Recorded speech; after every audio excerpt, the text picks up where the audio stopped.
신약성경 234면 사도행전 26장 16절부터 29절까지 말씀을 오늘 본문은 바울이 그 베스도 총독과 아그리빠 왕 버니게 앞에서 자신의 예수님을 만난 사건을 간증하며 법정에서 전도를 하는 본문입니다. 그런 본문의 배경을 아시고 읽으면 좋겠습니다. 제가 읽겠습니다. 일어나 너의 발로 서라. 내가 내게 나타난 것은 곧 내가 나를 본 일과 장차 내가 내게 나타날 일에 너로 종과 증인을 삼으려 함이니 이스라엘과 이방인들에게 내가 너를 구원하여 그들에게 보내어 그 눈을 뜨게 하여 어둠에서 빛으로 사탄의 권세에서 하나님께로 돌아오게 하고 죄사함과 나를 믿어 거룩하게 된 무리 가운데서 기업을 얻게 하리라 하더이다.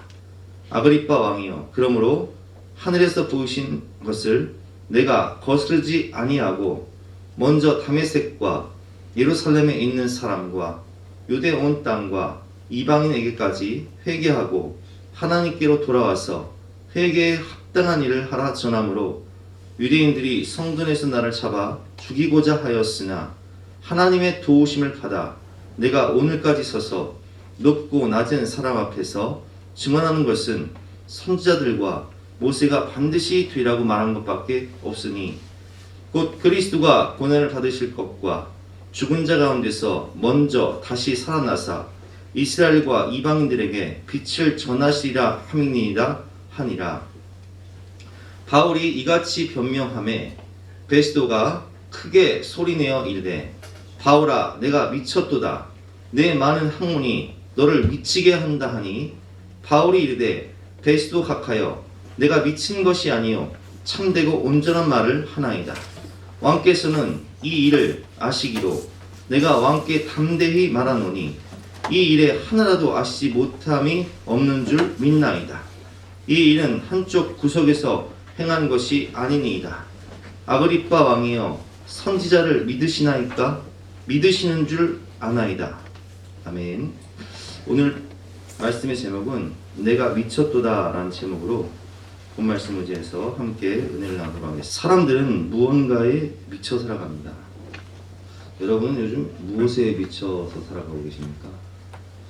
사실 우리가 보진 않지만 오늘 본문을 보면 바울이 예수님을, 부활하신 예수님을 다메섹 도상에서 만났을 때 예수님께서 바울에게 이런 말씀을 하세요. 그것은 18절 말씀인데요. 우리 18절 말씀 같이 한번 읽어볼까요? 17절과 18절 말씀 제가 읽어보겠습니다. 이스라엘과 이방인들에게서 내가 너를 구원하여 그들에게 보내어 그 눈을 뜨게 하여 어둠에서 빛으로 사탄의 권세에서 하나님께로 돌아오게 하고 죄사함과 나를 믿어 거룩하게 된 무리 가운데서 기업을 얻게 하리라 하더이다. 아멘. 여러분, 이 본문을 잘 살펴보면 우리가 하나님을 만나기 이전에, 예수님을 영접하기 이전에, 구원받기 이전에 어떤 삶을 살았는지를 정확히 알 수 있는 부분입니다. 예수님께서, 부활하신 예수님께서 바울에게 뭐라고 말씀하시냐면 내가 너를 구원한 이유는 너를 그들에게 보내요. 여기서 그들은 누굽니까? 세상에 죽어가는 영혼들이에요. 근데 그들은 어떤 삶을 살고 있냐? 마치 예수님 만나기 전에 바울의 삶처럼 그들은 영의 눈이 멀어버렸어요. 그래서 그 눈을 뜨게 하여 어둠에서 빛으로, 영의 눈이 멀어버렸으니까 어둠 가운데 살겠죠. 그리고 무엇에 매여 사냐? 음부의 권세, 이 마귀의 권세에 매여 산다는 거예요. 사탄의 권세에 매여 산다는 거예요. 사탄의 권세에서 하나님께로 돌아오게 하고 죄사함을 받기 이전에는 죄 가운데 거하는 거예요. 그래서 이 공통점을 보면 죄 가운데 거하며 영의 눈이 멀어버려서 어둠 가운데 사탄 마귀의 종노릇하면서 사는 게 예수님 만나기 이전에 우리의 삶이었어요. 그래서 오늘 본문을 보면 우리가 오늘 본문은 바울이 그 베스도 총독과 그리고 아그리빠 왕 그리고 버니게 앞에서 이렇게 법정 전도를 하는데, 이 법정에서 전도를 하는데 특별히 이 아그리빠 왕, 이 아그리파 왕은 누구냐면 우리가 너무 잘 알고 있는 헤롯 대왕의 후손이에요. 이 헤롯 대왕의 후손인 아그리파 왕에서 전도를 하는데 이 헤롯 가문이 어떤 가문인가? 우리가 이것을 보면 인간이 얼마나 악한지를 잘 알 수 있습니다. 제가 이 헤롯 가문을 한번 조사해 봤더니 이 헤롯 가문은요 정말 막장 드라마의 끝판왕입니다. 실제 주인공들이에요. 그러면 헤롯 대왕은 어떤 사람이냐? 우리가 너무 잘 알고 있는 대로 예수님께서 베들레헴에 태어났을 때 예수님의 탄생을 축하하기 위해 온 동방 박사들이 헤롯 대왕의 왕궁을 갑니다. 근데 헤롯 대왕이 그 사실을 알고 이스라엘에 나 말고 다른 왕이 태어나? 그럼 큰일 나지 하면서 동방 박사들에게 당신들이 그 아이를 찾게 되면 꼭 나에게 알려달라고 말을 하는데 그들이 천사의 지시하심을 받고 그냥 가잖아요. 그래서 이 사실을 알게 된 헤롯 대왕이 어떻게 하죠? 베들레헴에 있는 2살 미만의 어린아이들을, 남자아이들을 다 학살해버려요. 여러분 이게 미치지 않고서 가능한 일입니까? 이 사람은 정신이 나간 사람이에요. 그래서 베들레헴에 살고 있었던 2세 이하의 아이들을, 남자아이들을 다 죽여버려요. 그리고 헤롯 대왕은 자신의 권력을 지키기 위해서라면 그의 아내까지 죽이고요. 심지어 아들까지 죽여요. 아내와 아들까지 죽여요. 그리고 워낙 사람들에게 괴로움을 많이 줬기 때문에 자신이 죽게 되면 자신을 위해서 울 사람이 없을 것 같으니까 내가 죽게 되면 내가 죽는 날에 맞춰서 감옥에 갇힌 이스라엘 의인들을 다 죽여버려라. 왜 그러냐면 그들의 죽음을 알고 사람들이 울 테니까. 그러면 사람들이 생각할 때는 아 헤롯 대왕이 죽었는데 우는 사람이 저렇게 많구나 이렇게 생각할 테니까. 여러분 이게 바로 헤롯 대왕입니다. 그리고 그의 아들 헤롯 안티바스는 우리가 성경을 통해 너무 잘 알고 있지만 이 헤롯 안티바스는 그의 동생의 아내를 뺏어서 그의 동생의 아내를 뺏어와요. 그게 누구예요? 헤로디아죠. 그래서 헤로디아와 이 헤롯 안티바스가 이렇게 부정한 관계에 있으니까 이걸 누가 책망합니까? 세례 요한이 또 가만히 있을 수 없잖아요. 회개하라 하면서 이 헤롯 안티바스의 이 죄를 책망합니다. 그러자 이 헤로디아의 딸 살로메가 헤롯 왕의 그 잔치 날 춤을 추고 소원을 구할 때 뭘 달라고 그래요? 세례 요한의 목을 베달라고 그래요. 그런데 자신이 한 말, 명예를 지키기 위해서 정말 세례 요한의 목을 벤 사람이 헤롯 대왕의 아들 헤롯 안티바스입니다.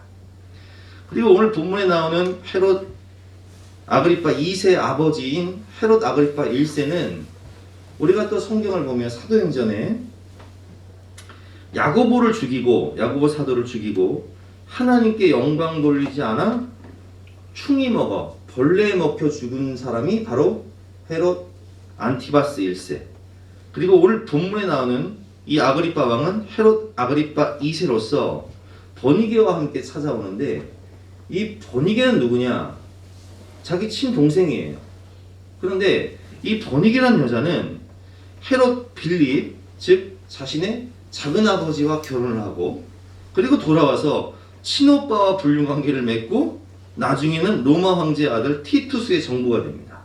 오늘 본문의 배경을 보면 이 버니게와 헤롯 이 아그리파 2세는 지금 불륜관계에 있는 거예요. 친남매가. 이게 막장 드라마, 엽기 드라마의 끝판왕인데 실제 주인공들이에요. 우리가 이 헤롯 집안을 보면 한마디 제정신입니까? 미쳤어요. 정말 정신 나간 사람들이에요. 근데 여러분 이게 뭘 느끼냐?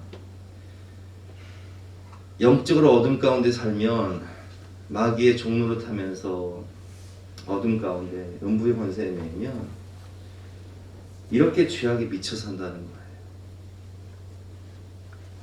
안 보여요. 미친 짓을 하면서도 가족들이 고통받는 게 안 보이고요. 가족들이 피눈물 흘리는 게 안 보여요. 이게 음부의 권세에 있는 사람들이에요.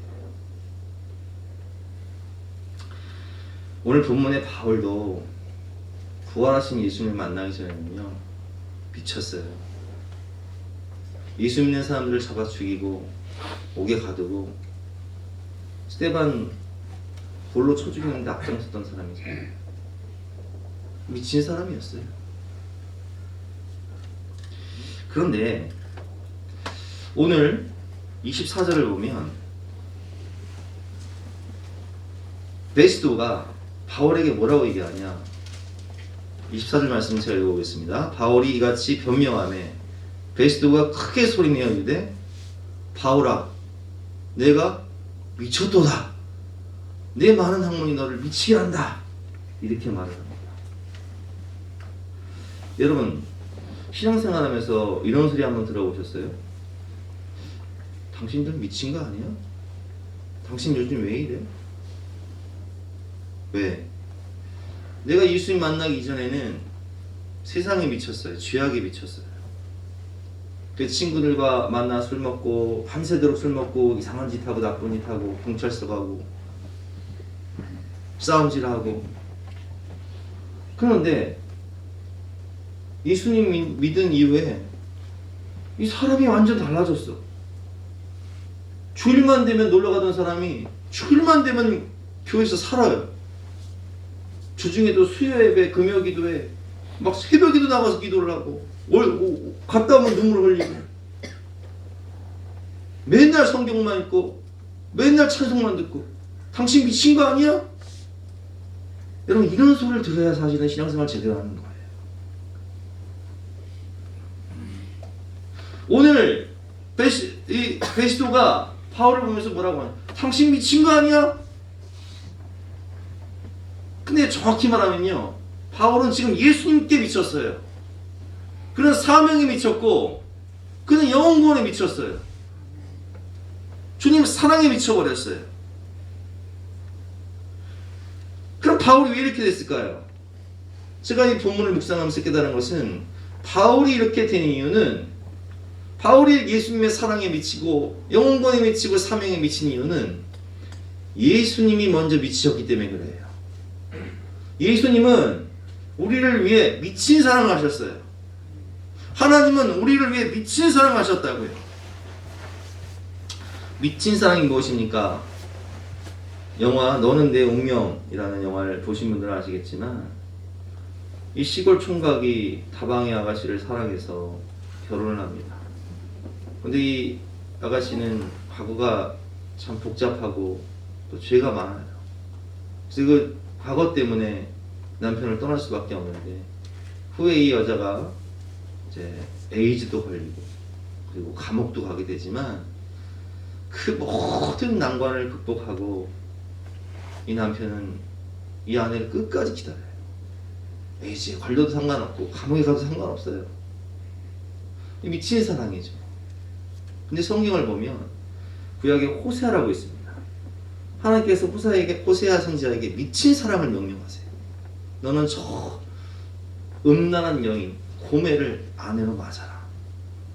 그래서 이 음란한 여인과 결혼을 합니다. 아들, 딸, 아들 세 자녀를 낳고 사는데, 이 음란한 고멜은 수시로 집을 나가서 창녀가 되는 거예요. 남편을 마음 아프게 하죠. 그런데 하나님께서는 그때마다 호세아에게 뭐라고 말씀하시냐? 가서 포주에게 값을 지불하고 다시 그 여인을 데리고 와서 사랑해줘라. 떠납니다. 또 외도합니다. 또 바람핍니다. 또 창녀가 됩니다. 그러면 또 돈을 가지고 와서 그 여인을 사서 또 아내로 맞이해 사랑해라. 여러분, 이게 하나님의 미친 사랑이에요. 온 인류가 하나님을 배신하고 죄 가운데 있을 때 하나님은 그들을 기다리십니다. 온 이스라엘이 하나님을 배반하고 남유다가 이스라엘을 배반하고 도저히 답이 없을 때, 구원의 소망이 없을 때 하나님께서는 미친 사랑을 작정하시는데, 그것이 무엇이냐?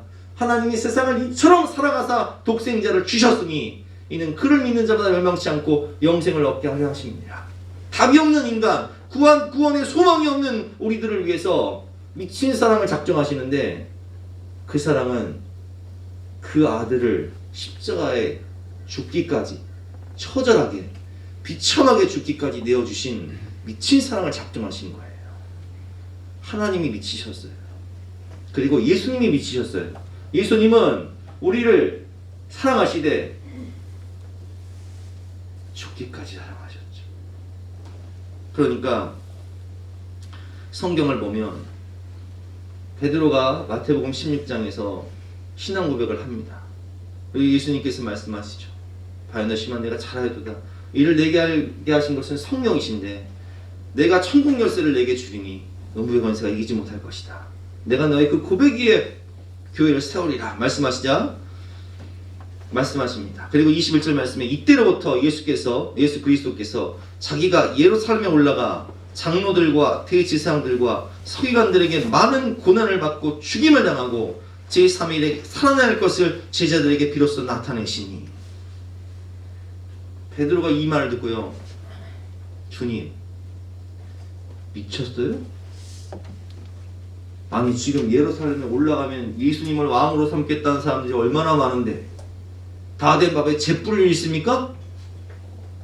아니 예수님이 왕이 돼야 우리가 영의정을 하든 좌의정을 하든 뭘 해먹을 텐데 예수님 미치셨습니까? 그리고 항변을 합니다. 베드로가 예수님을 붙들고 항변하여 이르되 주여 그리마옵소서 이 일이 결코 주께 미치지 아니하리이다. 주님 정신 나가셨습니까? 왜 십자가에 죽으십니까? 주님이 그런 일은 절대 없어야 됩니다. 여러분 주님은요 우리를 살리기 위해 구원하러 오셨기 때문에 우리를 살리기 위해서라면 이미 십자가에 죽기를 작정하셨어요. 그 길망이 우리에게 죄사함을 줄 수 있는 유일한 길이라면 내 너를 위해 죽으리라 이미 작정하셨다고요. 그리고 주님께서는 우리 제자들에게 말씀하십니다. 미쳐야 구원받고 미쳐야 구원할 수 있다. 그 다음 말씀이죠. 예수께서 돌이키시며 베드로에게 이르시되 사탄아 내 뒤로 물러가라. 너는 나를 넘어지게 하는 자로다. 내가 하나님의 일을 생각하지 아니하고 도리어 사람의 일을 생각하는도다 하시고 이에 예수께서 제자들에게 이르시되 누구든지 나를 따라오려거든 자기를 부인하고 자기 십자가를 지고 나를 따를 것이니라. 구원받고 싶다면 자기를 부인하고 자기 십자가를 지고 나를 따르라. 누구든지 제 목숨을 구원하고자 하면 잃을 것이요 누군지 나를 위하여 제 목숨을 잃으면 찾으리라. 그리고 이렇게 말씀하시죠. 요한복음에서는 한 알의 밀이 땅에 떨어져 죽지 아니하면 한 알 그대로 있고 죽으면 많은 열매를 맺는다. 여러분 우리가 이전에는 사람은요 뭔가 미쳐야 취해야 살아요. 이 사람들이 일에 미치든 운동에 미치든 죄에 미치든 미쳐요. 그런데 취해요. 술에 취해요. 알달달하니 몽롱하니 그래야 이 마음에 멍을 때리며 살아야 고통을 이길 수 있으니까. 그런데 우리가 예수 믿는다는 것은요 성령에 취하는 거예요. 성령에 취하면 세상이 줄 수 없는 기쁨을 얻게 되고 노래가 나오고 눈물이 나와요. 성령에 취해야 누구든지 성령으로 말미암지 않고는 예수 그리스도를 주로 신할 수 없느니라. 성령에 취해야 예수님을 영접해야 구원받을 수 있는 거예요. 여러분 가족 구원을 이루시고 싶으십니까? 주님께서 분명히 말씀하십니다. 한 알의 밀이 땅에 떨어져 죽지 아니하면 한 알 그대로 있고 죽으면 많은 열매를 맺느니라. 십자가 사랑에 미쳐야 된다. 그래서 가족을 구원하기 위해 영혼을 구원하기 위해 네가 죽어줘야 된다. 자아와 자존심을 죽이고 죽을 때 구원할 수 있다는 거예요.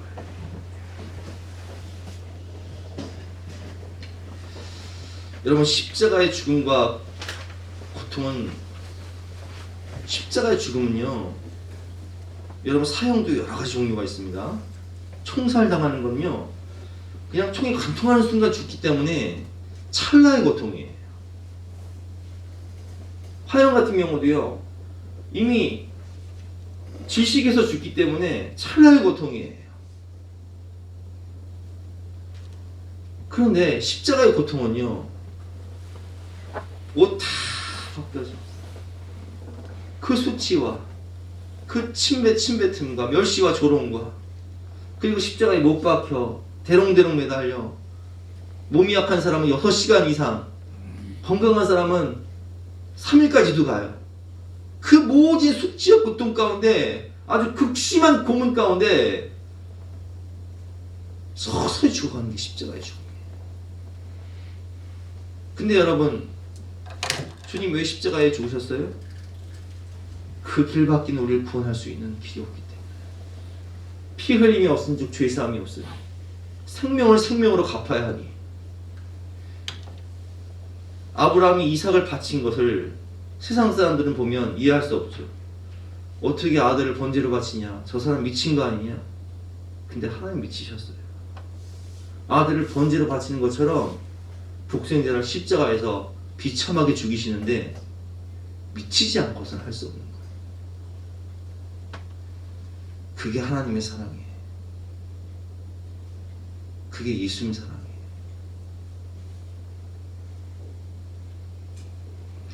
오늘 바울이 예수님께 미쳐버리는데, 영혼권에 미쳐버리는데, 그게 왜 그런 줄 아세요?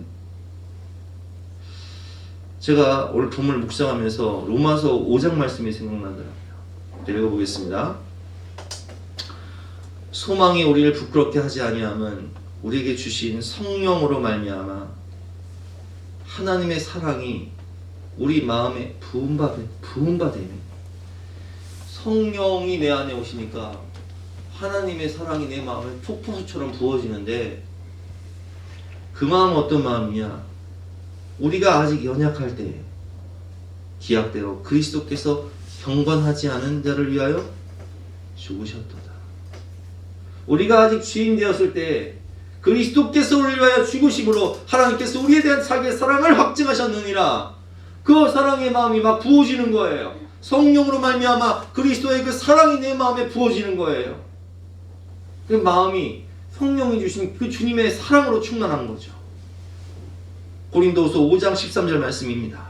우리가 만일 미쳤어도 하나님을 위한 것이요 정신이 온전하여도 너희를 위한 것이니 그리스도의 사랑이 우리를 강권하시는도다.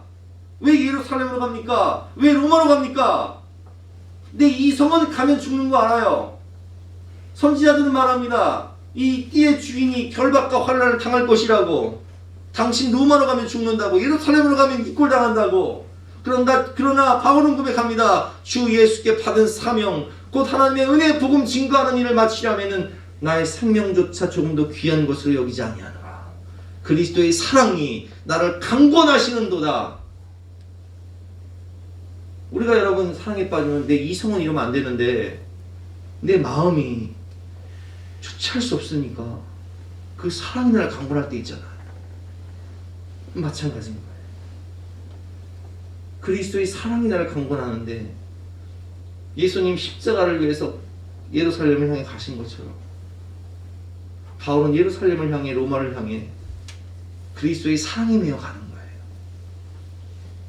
우리가 생각한 건데 한 사람이 모든 사람을 대신하여 죽었은즉 모든 사람이 죽은 것이라.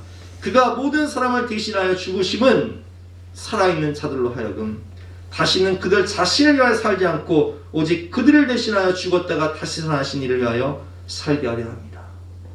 예수님의 사랑의 마음이 부어지니 내 이기심과 내 욕심을 따라 사는 것이 아니라 살리기 위해서 예수님이 십자가의 길을 가신 것처럼 자신도 순교의 제물이 되기 위해서 예루살렘으로 로마로 가는 거예요. 지금 바울은 지금 예수님이 주신 사명에 미쳐버렸습니다. 오늘 본문의 16절 말씀, 예수님께서 부활하신 예수님께서 사도 바울에게 직접 말씀하시죠. 일어나 너의 발로 서라. 내가 내게 나타난 것은 곧 내가 나를 본 일과 장차 내가 내게 나타난 일을 너로 종과 증인을 삼으려 함이니 이스라엘과 이방인들에게 내가 너를 구원하여 그들에게 보내어 그 눈을 뜨게 하여 어둠에서 빛으로 사탄의 권세에서 하나님께로 돌아오게 하고 죄사함과 나를 믿어 거룩하게 된 무리 가운데서 기업을 얻게 하려 하더이다. 세상에 미쳐 마귀의 종로로 타며 어둠에서 죄와 사망 권세에 매여 미친 인생을 살고 있는 사람들을 하나님께로 돌아와 하나님의 말씀에 미쳐 성령에 미쳐 살리는 인생을 살게 하기 위해서 나를 부르셨으니 나는 하나님의 사랑에 미쳤다. 나는 복음에 미쳤다. 이렇게 고백하는 거예요.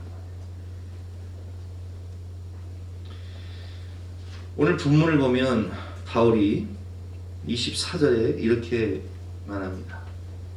바울이 이같이 변명하며 베스도가 크게 소리내어 이르되 바울아 내가 미쳤도다. 내 많은 학문이 너를 미치게 한다니. 바울이 이르되 베스도 각하여 내가 미친 것이 아니요 참되고 온전한 말을 하나이다. 내가 미친 것이 아니요 참되고 온전한 말을 하나이다. 나는 지금 당신같이 세상과 주에 미친 것이 아니라 나는 성령에 취했는데 그러므로 나는 내가 하는 말은 참되고 온전한 말이라는 거예요. 29절 말씀입니다. 29절 말씀. 바울이 이르되 말이 적으나 많으나 당신뿐만 아니라 오늘 내 말을 듣는 모든 사람도 다 이렇게 결박된 것 외에는 나와 같이 되기를 하나님께 원하나이다. 내가 미친 게 아닙니다. 내가 참되고 온전한 말을 하는데 이 결박된 것 이외에는 다 나같이 되기를 원합니다. 아그리빠 왕에게 전도를 하는 거예요. 28절 말씀에 보면 아그리빠가 바울에게 이르되 네가 적은 말로 나를 권하여 그리스도인이 되게 하려 하는도다. 아그리빠 왕은 지금 흔들리고 있어요. 왜냐하면 아그리빠 왕은 그 증조부 헤롯 대왕부터 할아버지 헤롯 그리고 아버지 아그리빠 1세 자신까지 그 역사 속에서 예수님의 행적과 그리고 예수님의 십자가의 죽음과 부활과 그리고 제자들의 성령 받은 사건, 교회의 역사를 너무나 잘 알고 있어요. 그렇기 때문에 바울은 아그리빠 왕에게 뭘 얘기하냐면은 역사를 잘 알고 있는 아그리빠 왕에게 이렇게 얘기합니다. 왕께서는 이 일을 아시기로 내가 왕께 담대히 말하노니 이 일은 즉 예수님의 십자가의 대속의 죽음과 그리고 부활과 승천과 성령 강림 사건 그리고 야고보의 순교 교회의 역사 성령의 역사 이 일에 하나라도 아시지 못함이 없는 줄 믿나이다. 이 일은 한쪽 구석에서 행한 것이 아니니이다. 당신도 알지 않습니까? 그러니까 아그리빠 왕은 흔들릴 수밖에 없는 거예요.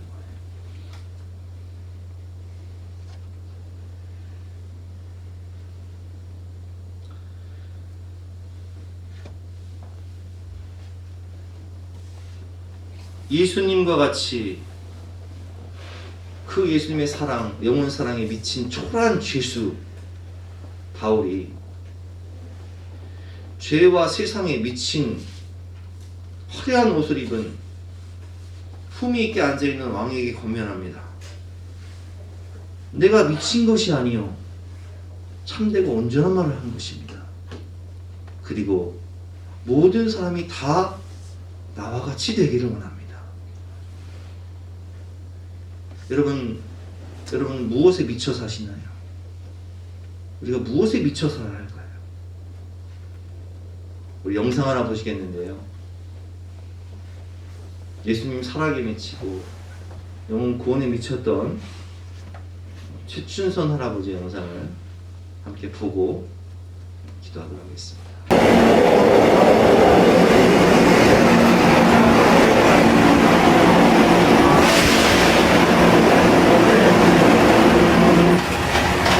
역사상 가장 큰 자비의 초대, 예수 십자가 자비의 초대. 최춘선 할아버지를 처음 만났을 때 할아버지는 광인의 모습 그대로였습니다.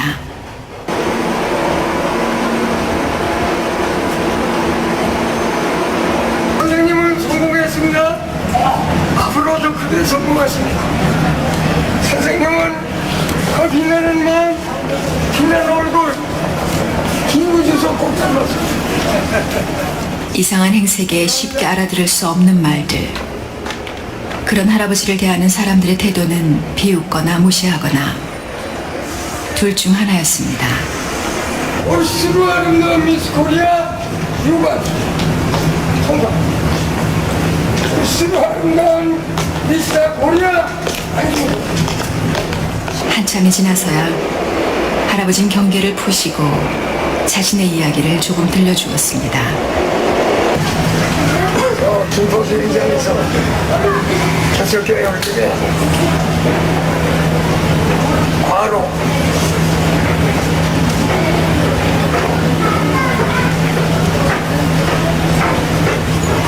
그래서 할 수 없는 병에 하면서 위태로웠는데 절망적인 소망으로 한량 없는 영광 중에 주여를 보자 그 찬송 놔주시면서 병도 고쳐주시고 세임주시고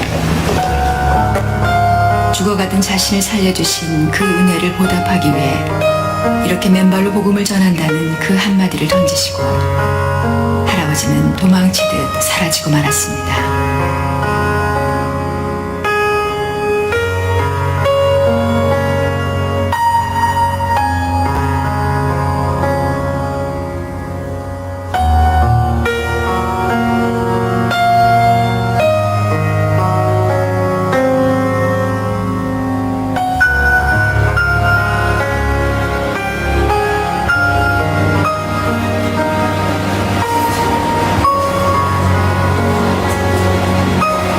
사람들은 할아버지를 뭐 노망 들렸다는 이런 말 안 한 거예요? 뭐라 그렇게 해요? 그런 사람들 보면 기분이 어떠세요? 예. 다시 할아버지 집을 찾아갔을 때 마침 밖에서 돌아온 할머니를 만날 수 있었습니다. 안녕하세요, 할머니. 예. 예, 할아버지가 우리 할머니가 천사라고 그러시는데 위대한 사람인데 우리 같은 바보가 살고 있어요. 위대한 분이신데 할아버지 아이고 별 말씀 아이고 생명의 천사예요. 무슨? 처녀 때에 네. 아이고. 홍수가 났는데 예. 애기가 뚱뚱 떠 내려갔는데 누구도 돌아보는 사람이 없는데 수영도 못하는 사람 막 뛰들어서 건져냈어요. 아, 우리 할머니가요? 예, 생명의 천사. 할아버지는 아이처럼 할머니 자랑에 열심입니다. 그 외에도 세 사람 나까지 포함해서 4명의 생명의 9명의 천사예요. 할아버지도 구하셨어요? 나도 죽어보는데 이 양반에 그때는 우리가 과들을 많이 데리고 있었죠. 예. 예, 과들을 많이 데리고 그 당시는 서울역이나 어디 거지들이 많았잖아요. 예. 그리고 또 지금처럼 노숙자들도 있었고 예. 그런 분들을 전부 데리고 오시고 그러니까 뭐 국가의 보조를 받거나 어느 단체에서 보조를 받은 일 없이 고아들을 많이 불러냈었는데 예. 공항에 들어가는 그 큰 도로에서 예. 저 인천 국도까지 예. 전부 저희 땅이었는데 아, 그렇게나 말했어요. 예. 결국은 이제 그 땅을 우리가 3,000평만 쓰고요. 예. 나머지 전부는 동리가 3동네인가 4동네로 갈라져서 이루어졌어요. 예. 그분들이 전부 이북에서 피란 오신 분들, 예. 가장 가난한 분들 예. 그런 분들에게 다 주셨어요. 네, 예. 모셔서 서거적대기만이라도 이렇게 찍을 수 있는 자리 주십시오 하면 띄워주고 띄워준 것이 동리가 선어 동리가 된 거죠. 대단한 부잣집의 아들이었던 할아버지는 하나님의 은혜를 깨닫고 난 후 그 모든 걸 가난하고 병든 이웃들을 위해 나누어 주었다고 합니다. 내 돈이 아니고 하나님의 돈입니다. 할아버지가 그런 신앙을 가지게 된 것은 젊은 시절 일본에서 공부할 때였다고 합니다. 공부 많이 시켰어요. 동명까지 보내주시고. 아, 할아버지 동경 유학하셨어요? 혹시 김교신 선생이라고 들어보셨나요? 김교신. 예. 그분도 동경 유학하셨는데 함석환 선생하고 같이. 예. 만나지는 못했지만 그 소식은 제가 들어봤죠. 우치무라 우치무라 간조 문화로. 예. 절대의 평화, 절대의 영생, 절대의 자유, 예. 자유, 평화, 영생. 도유 있고 가가와. 네, 아, 그 할아버지 계실 때 그 시절인가요? 그렇죠. 아. 제가 그 교회에서 세례 받았어요. 그러세요? 가가와 선생 교회에서요? 그분은 빈민운동 하시고 그렇게. 가까이 할수록 놀라움만 주는 할아버지였습니다. 만일 이렇게 다가오지 않았더라면 남들처럼 미친 노인네로 여긴 채 스쳐 지나갔을 터입니다. 활동을 김구 선생님과 같이 하시다가 귀국도 같이 하셨던 분이시죠. 할아버지가요? 네. 그렇게 독립투사로 활동하셨던 분이라 좀 그 독특한 그 뭐가 있잖아요. 우리나라에서. 그러한 정신을 그대로 신앙적인 면에 접목시켜서 저렇게 활동하시니까 동파랄까 개파에 들어가서 이러시지 않고 지금까지 독립적으로 저렇게 전달하시니까 외롭긴 하시죠. 할아버지는 당신만의 깨달음과 방식으로 세상을 향해 외로운 친구의 길을 가고 있었던 것입니다. 어머니의 기도의 응답으로 하나님의 축복으로 세상에서 부러운 사람이 없고 무서운 사람이 없고 미운 사람이 없고 부르짖는 사람이 없고 얼마나 감사하시오. 부러운 사람이 없는 사람은 본전없이 1등 부자예요. 미운 사람이 없는 사람은 1등 권세예요. 세상 왕들의 억만배 권세예요.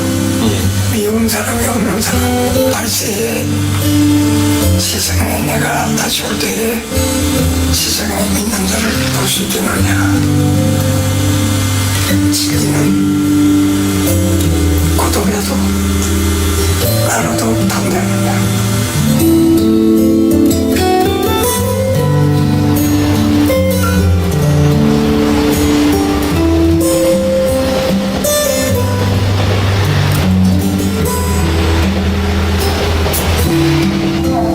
다시 한 해가 더 흘렀습니다.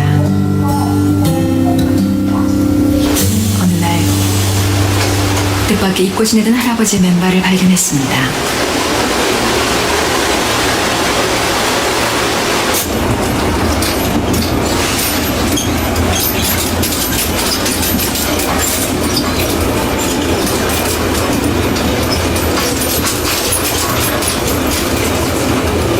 사람들은 여전히 광신자이거나 정신 나간 노인네로 여겼고 할아버지는 여전히 아랑곳 않고 무언가를 외쳐댔습니다.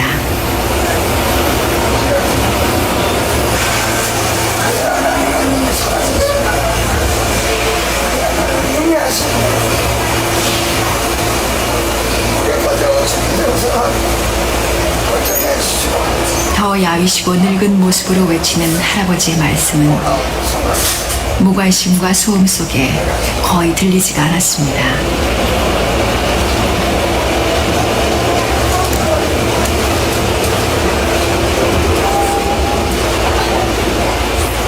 할아버지는 누군지 안다는 미소를 지어 보이셨습니다. 기억나시죠?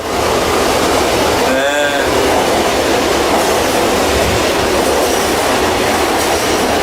그동안 계속 이렇게 나오셨어요, 지하철에? 아무 말 없이 생명이라 적힌 신문의 광고 문구를 내밀었습니다. 건강은 어떠세요? 네, 조금은 건강해요. 전보다 좀 몸이 안 좋으신 것 같은데 괜찮으세요? 그때 처음으로 할아버지의 거친 발을 만져보았습니다. 왜 그랬는지 그저 만지고 싶었습니다.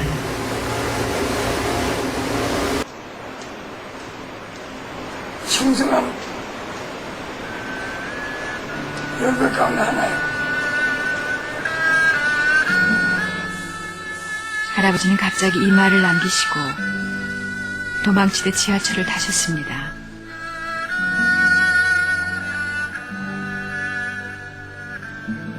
그리고는 아주 먼 곳으로 가시는 것처럼 손을 들어 안녕을 고했습니다. 환한 웃음을 머금은 채.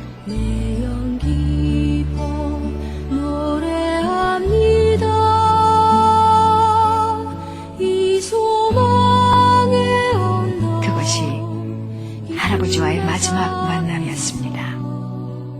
주의 사랑드립니다.